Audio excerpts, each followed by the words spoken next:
Are you close to filing for Social Security and you're thinking, how does spousal benefits work?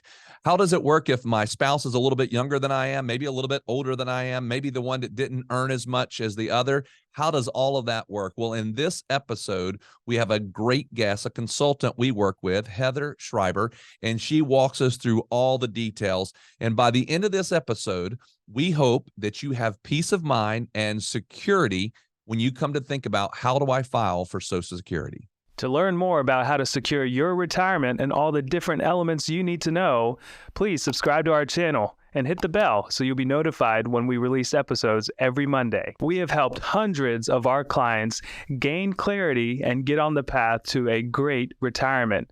Now it's your turn. Let's dive in.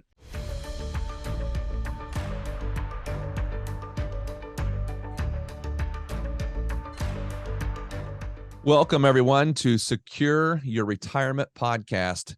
We are super happy and excited to have with us today Heather Schreiber. And Heather, just to kind of give you a little bit of understanding of what her relationship is with us, is we actually hire Heather as a consultant to help us think through and keep up with the many different variations of Social Security planning. And it has been just super helpful. And we have had her on another episode, but really wanted her to come back on to handle a different kind of question. So Heather, thank you so much for buying out some of your time to come on and talk with Merce and I. Oh, I'd love to do it. I'm glad to be here. Great. So Heather, we talked about getting back on and doing another podcast. And ultimately, this kind of came about because we had a situation here recently, which this is kind of how we interact, that where the person said, hey, can I do this? And they kind of gave us the scenario. And so then I formulated an email and sent that out to you, and you helped us to make sure that we didn't mess anything up. So let me just kind of set the basis here.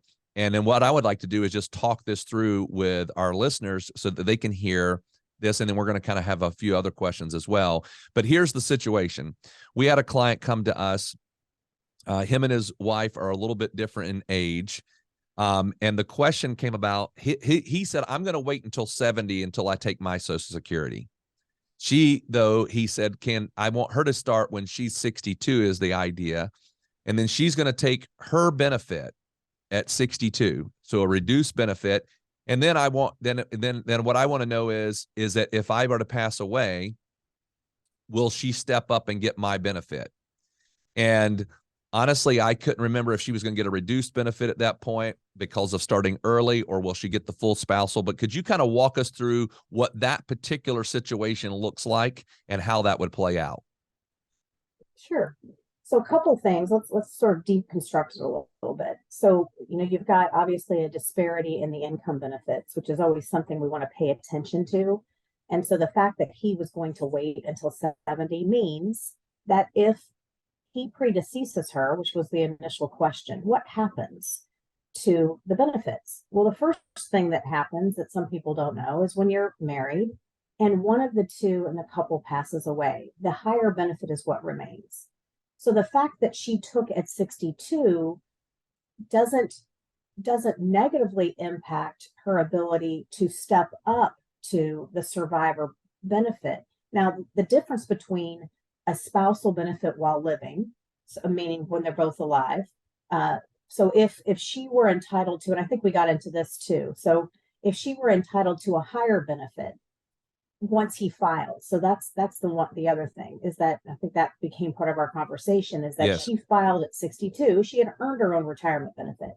But of course, any benefit that you take prior to your full retirement age, whether it's your own, a spousal benefit, even an ex-spousal benefit, or a survivor benefit, any benefit that you take before your full retirement age does come with a reduction. And the theory is you're getting it for essentially a longer period of time, all things remaining equal. And so it's reduced.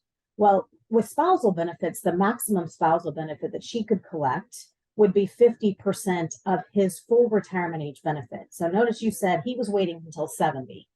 So during lifetime, she's only entitled to 50% of his full retirement age benefit.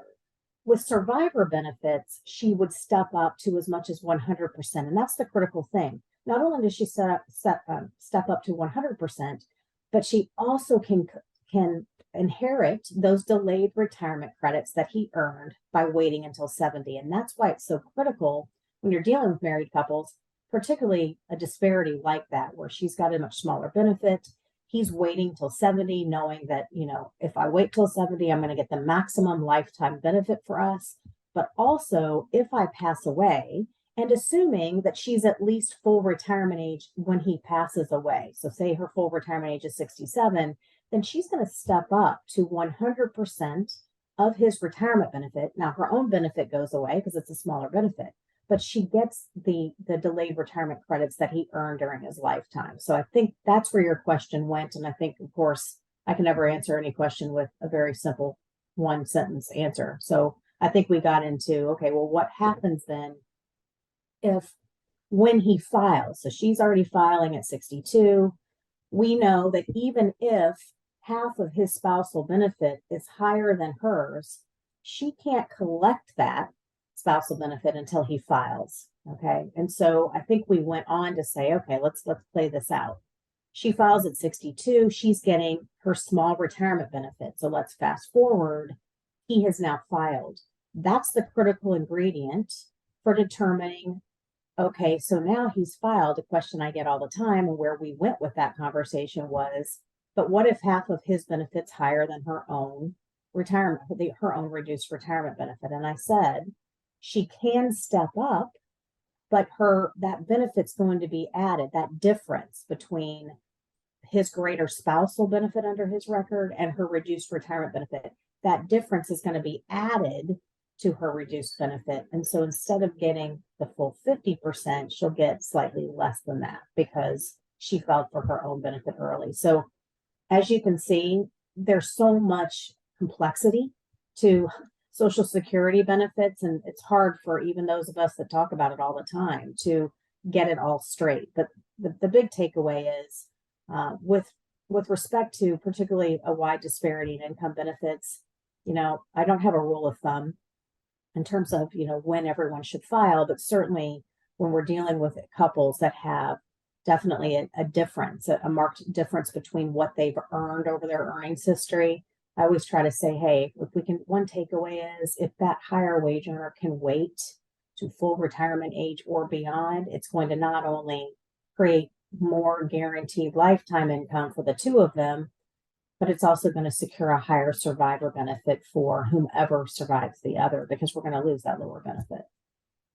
So for people that are listening, there is no simple answer to Social Security. And I think just the one scenario that Heather just ran through shows there's so many different little nuances that you got to think through and understand before you make a decision. And you don't want to get Social Security wrong because it is such a big part of a lot of people's retirement planning. Probably, 30% of the income that they're going to expect is going to come from Social Security. So you don't want to get that wrong. And I got to say, it's nice to have someone like Heather in our back pocket, because Raiden and I, we know a lot when it comes to financial planning in general, retirement planning in general, but to be able to say that we're an expert and we know every little piece about every little thing when it comes to it, that's just not possible. And so having specialists in our arena that we can tap into. I'll tell you, I was in a meeting just like Raiden was last week, and he had to reach out to Heather. I had to reach out to Heather as well. And my response to the client was, hey, I'm 90% sure that I'm right here, but I want to make sure that I get you the other 10% so that you can make the right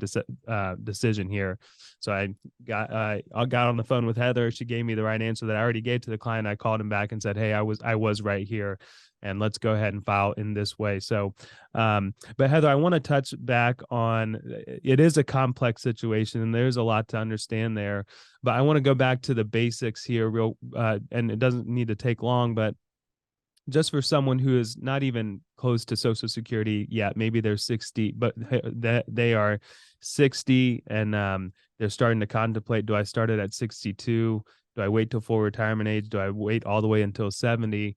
And they do have a spouse as well that potentially was the higher income earner. We talked a lot there about spousal benefits, and you brought that term up a lot. And I think a lot of times people don't understand what the value of what a spousal benefit is. So can you just, in a simplistic way, just explain what is the spousal benefit and how can it be advantageous to at least understand?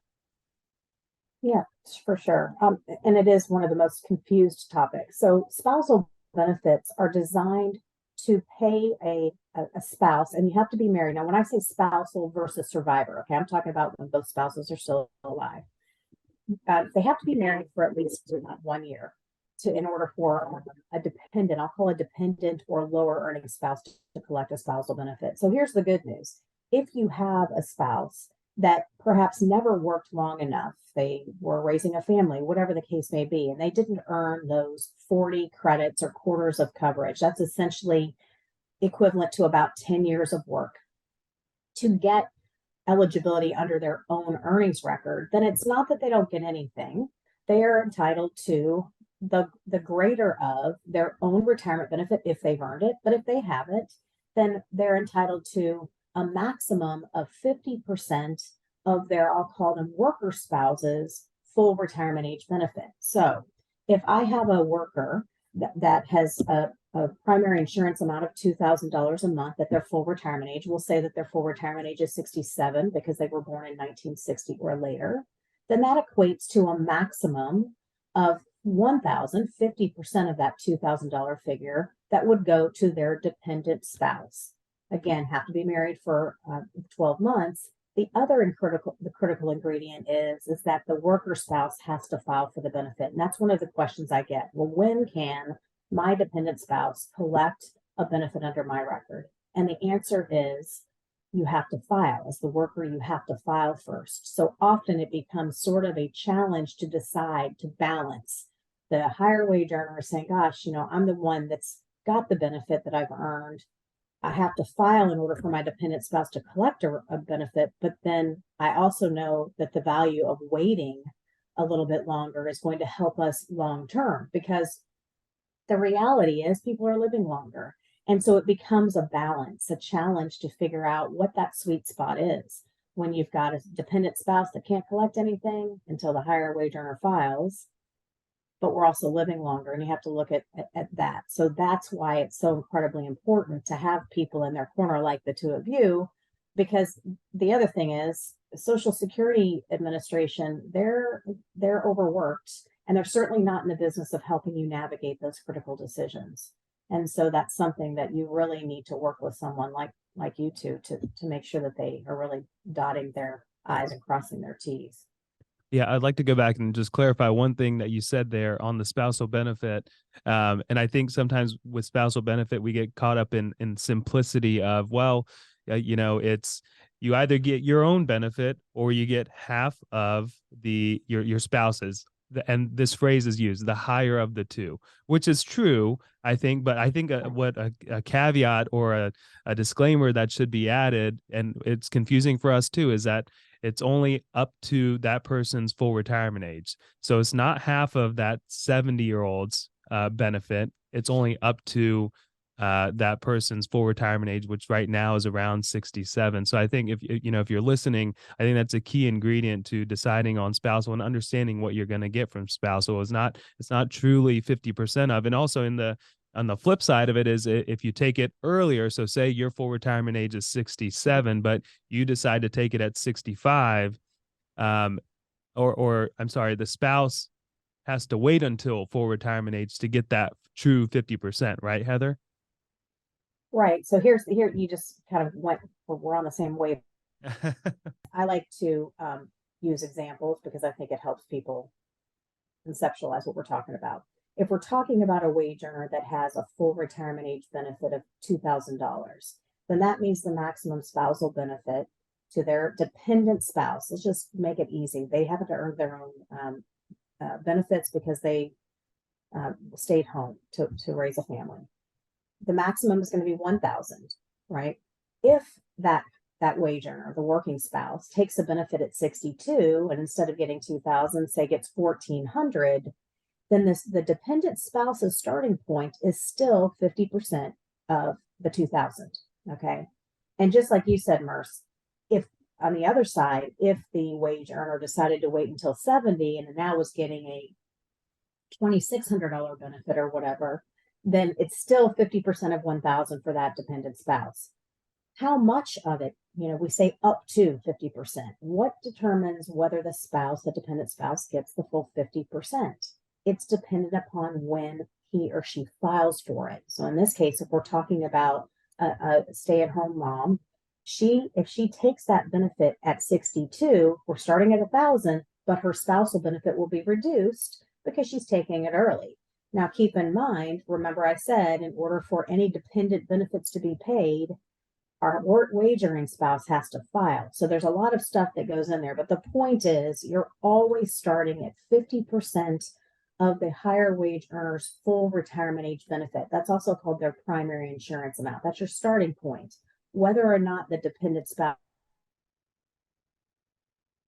upon when she files for that benefit. And that is something that gets everyone confused all the time. All right. So I'm going to just flip one thing here in this scenario to make sure I understand it, because I just want to make sure we're clear. So let's go to a scenario where you've got the dependent spouse, or let's say that a spouse, the stay-at-home mom, but she in this case is a little older than the working spouse.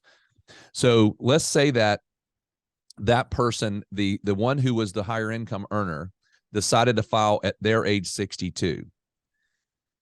If the spousal, the spouse who was a stay-at-home mom, if she waits to her full retirement age to start taking the spousal benefit, will it still be based on his full retirement age, or is it going to be because he retired, because he started taking early, is she going to get reduced there off of his full retirement? Nope. Remember, it doesn't matter that he filed early. She's still, her starting point is always 50% of his full retirement age benefit. Because in your example, she's older, she's already at or beyond her full retirement age when he files, because remember, he has to file. So let's say he's 62, he files, but she's 5 years older. So she's 67 at that point.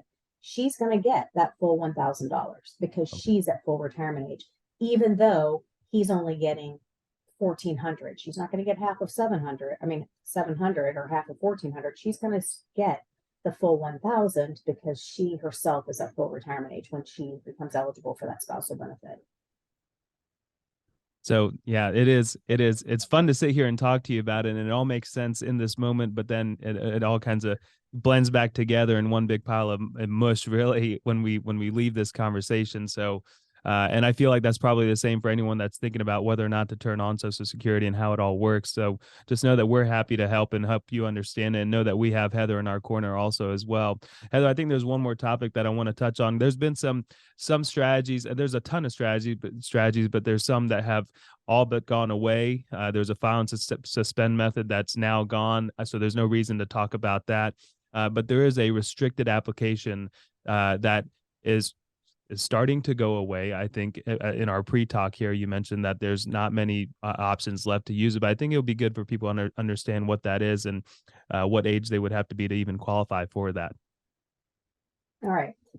It is a common question. So the question that kind of aligns with that restricting an application strategy is, if I'm entitled to both a spousal benefit, I'm married, and I'm also entitled to my own benefit, can I choose to take only the spousal benefit first and hold my own retirement benefit out of that application? Why would I want to do that? Well, people say, well, I want to get half of his or hers right now, and I want to let my own benefit continue to earn those delayed retirement credits from my full retirement age up into age 70. That is a very common question. And before the Bipartisan Budget Act, which, believe it or not, was 2015, but we're still talking about it, that was a viable strategy. And a lot of married couples who had sage advice from people knew that they could use it. Now that strategy only applies to a very small demographic, and it's for people that are going to be 70 by January 1st of next year. So they had to have been born before January 2nd, 1954. So those are the folks that are 69 right now, have chosen to not take their own retirement benefit. So they've said, I'm the higher wage earner. It's usually the person that does this. I'm the higher wage earner. I might still be working. I know that to secure the highest lifetime benefit for myself and my spouse, I should wait. They have the opportunity, if they haven't yet filed, to file what's called a restricted application, that as long as their spouse has either filed for their own benefit or is willing to, they can say, okay, I want to take a spousal benefit while my own is earning delayed retirement credits. But again, these folks have to be 69 or 69, anywhere between 69 and turning 70 by January 1st of 2024.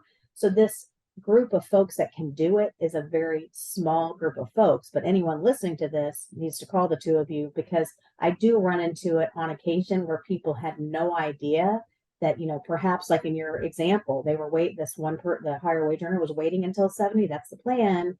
Their own spouse had a benefit and had already filed, and they had no idea that they could be collecting 50% of their spouse's benefit all this time. And so they have missed out on income. So that is going away. So what about the rest of us? And that's kind of where, okay, you're like listening to this going, okay, well, I'm not 69 yet. So what does that mean for me? Am I able to collect or just choose to collect a spousal benefit first and let mine increase? And the answer is no. And I always say this, like when you were in kindergarten and the teacher said, if you get what you get, you don't pitch a fit. That's basically the rest of us. So anyone that wasn't born by January 1st, 1954, that's most of us are probably listening to this. It means that when you file for benefits, you are considered or deemed, D-E-E-M as in Mary, deemed. You're a deemed filer. Yeah, so the deemed filing means that you cannot select a benefit to choose from. You're basically putting all your tickets in the hat for both your own retirement benefit if you've earned one, or a spousal, and sometimes ex-spousal benefits, which we can talk about ex-spousal. So that essentially means that if you have earned your own retirement benefit because you've worked at least 10 years, then that benefit, when you file, is always going to be paid first. Social Security wants to pay your own retirement benefit before they pay any benefits under any other records. That makes sense. So the people that will be entitled to spousal benefits will be only those that spousal benefit produces a greater benefit than their own retirement benefit. Okay. And that's like we were talking in the case that we were talking about, is that, the lower wage earner went ahead and filed at 62. Perhaps she had a very small benefit. Maybe it was $500 a month. Who knows? So that benefit's always going to be paid first. And then when her spouse files, then Social Security says, okay, let's compare her own retirement benefit with what she could collect as a spouse. If there's a difference, that difference is added on to her retirement benefit so that she gets the greater of the two. And Merce, that's where that greater of the two comes from. So the moral of the story is spousal benefits can be paid, but it's only going to be paid for the rest of us, for those of us that aren't turning 70 by January 1 of 2024, if it produces a higher benefit than our own retirement benefit. Our retirement benefits are always going to be paid before any other auxiliary benefits are paid under a spouse or an ex-spouse. All right. Well, that I tell you, Heather, it's just amazing to go through, and it's so helpful. But I think at this point, our brains are starting to hurt a little bit on Social Security. So we do know, though, that these topics, we love hopping on and talking to you about this, and we love having you as a resource. And so we appreciate, again, you coming on and answering these questions. We have a blog that'll be written on this as well. So we appreciate being able to have this stuff in writing so that we can go back and reference it as a guide. But we will and would love to have you come back on and handle other Social Security questions in the future. Maybe we won't wait as long as we did on this one before we have you back on. But thank you so much. We certainly do appreciate it. You're welcome. It's a pleasure to be here. We hope this video has given you some confidence and clarity as you plan for a worry-free life in retirement. But what else do you need? We have created a complimentary video course called 3 Keys to Secure Your Retirement. This video walks you through step by step what you need to do to get ready for retirement. You can also check out our podcast called Secure Your Retirement. You can subscribe below. For more retirement tips, check out these videos. Also, if you find them valuable, please subscribe to our YouTube channel and give us a like.